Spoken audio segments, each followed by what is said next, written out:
Hello, djvicvapor with you, back with Logic Pro 10 Beginner's Course. And we've covered quite a bit along the toolbar, or the header, including some of the toolbar stuff, but let's take a little bit closer look to a few more buttons we haven't covered yet, and then I'll show you how to get into customizing this guy for a better workflow. So one of the buttons we didn't take a look at is the replace button, this guy right here. And what this is going to allow us to do when we click it is, let's say I've got this audio track selected, it'll allow us to record and replace the audio here. Let's take a look at how that's going to... I stop it right there. See how it replaced what was already there? Instead of like recording over and then giving us the subfolders that we noticed in the previous lesson, this button's going to allow us just to record right over and replace it. Kind of like an overdub, but it permanently takes away the original content. So that is the replace button. I'm going to Command Z this, get back to what we had for the original material. And let's take a look at the solo button right here. Now, again, depending on where we are over here, there's a couple ways to solo within Logic Pro 10. You can go to the individual tracks, and you notice when I click the S for solo here on the one individual track, the other three mute buttons begin to blink to indicate that one track is now soloed, and that'll be the only material we'll be able to preview. And that goes the same. See how they just switch off there depending on where you've soloed. Now that's the individual track solo. When this guy's activated, we're just going to hear the source material on this track. Kind of isolates that one track, and with any part of the, with any part of the track, we'll hear that material right there. We're not going to hear anything, but we will hear it again when it gets, the playhead gets to here. It's any material throughout this this track, and for the length of this track, however far we have the material. But the solo button up here acts a little different. Now you notice it highlighted this guy because that was the channel I had selected. If I go down and select this one, it'll highlight these.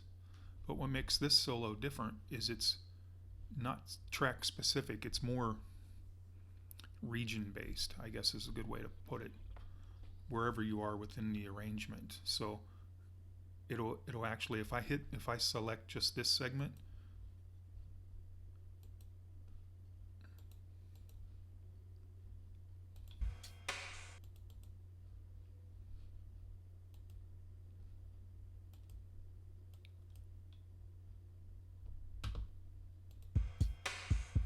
it's going to allow us to preview that. But you can also select, see how I can select, I just clicked out here in the open and then dragged over this one and this one, so I can select, if I have 8 or 10 audio tracks here, I can select tracks together individually the way I want them in that specific area if I want to hear them. Like if I just want to hear this guy by itself, I can do that over here. Or if I just want to hear this guy, I can do that over here. And the same with these. So the solo button up here allows us to be more kind of region or local, regional selections within the arrangement, where this guy's going to be track specific and local to that isolated audio track. And then we've already gone over the count in, the metronome 1, 2, 3, 4 count in on previous lesson. But here's the actual metronome button itself. Now it's, even though let me hit play here. You're going to hear the click right there. Take it off, no click. It's automatically set by default to come on when the record button is played, so we had the 4 count in, and that's what kind of caused the playhead to jump back for us there. But the metronome essentially is just the click button, and then the last button we have over here is the master volume, and that controls the volume over the entire project. Essentially we can fade everything down at once, or we can bring it all back up as well. Master volume for the entire project. So let's take a look a little bit deeper on how to actually, now that we've understand and kind of reviewed most of the buttons here. I haven't gone over this part yet, but that'll be coming up here in the next lesson or so. But let's take a quick look on how we can actually customize this entire work area to make it better for our workflow. So by holding down Control and coming out into any of these empty areas within the header here, we get this little Customize Control Bar and Display indicator. And we go over there, and now it gives us access to a lot better, more point-specific arrangement style. So under Views, we can start to say we don't want Library, we don't want the Inspector, we don't want the Toolbar, and you can see those things kind of take place, take away. You can add things back, take things away.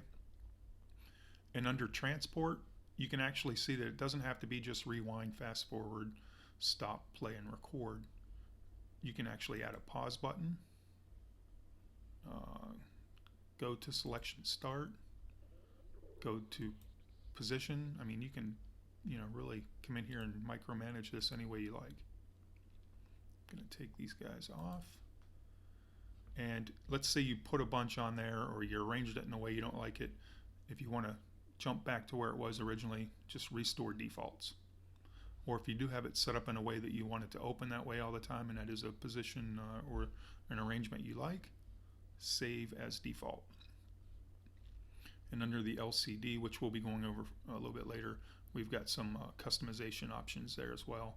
And then the modes and functions, cycle, replace, auto punch. I mean, we can, get right in here and kind of take care of business. Pre-fader metering, get this guy. So, I mean, there's quite a bit of flexibility here. It doesn't have to be just the default that you see when you open up Logic Pro 10. So I'm going to close out of this. And that was just this guy up here. I mean, we really haven't we can open the hood up a little bit further by selecting Toolbar. Now we've got this sub menu down here that we can continue to actually customize as well in the same manner. I'm going to find an empty spot. I'm going to hit Control on the keyboard and then click, and then we've got Customize Toolbar. So now we can begin to customize the sub toolbar, the sub menu. We can do bounce, export, import audio, and just as before, we can kind of go through here and kind of add and subtract anything we like, save it as a default, or if we don't like what we've added, go ahead and restore back to defaults. So a lot of customization options within Logic Pro 10, a lot of ways to actually, make it your own and understand your workflow. So a lot of this probably isn't anything you experiment with until you become more comfortable with the program.